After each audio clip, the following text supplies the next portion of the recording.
Hello, today we will guide you through how to set your out-of-office status in Slack.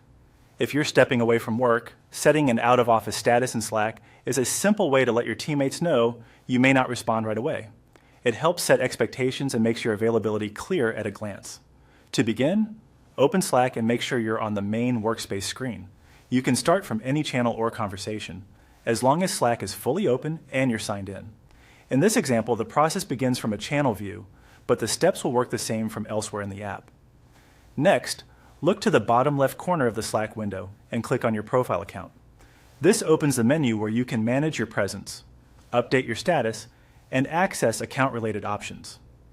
If you're using Slack on a smaller screen, the layout may look slightly different, but your profile area is still the place to go. Once that menu is open, click on the status option labeled On Holiday. Slack often provides suggested status options like this to help you quickly show whether you're away, busy, or unavailable. Choosing a preset status can save time, especially if it already matches what you want to communicate. After selecting that option, type Out of Office. This lets you customize the status text so it clearly reflects that you're away from work. Using a direct phrase like this is helpful because it's easy for others to understand immediately. If someone checks your name in a channel, direct message, or mention, they'll be able to see that you're currently out of office. Before finishing, it's a good idea to quickly review the text to make sure it says exactly what you want.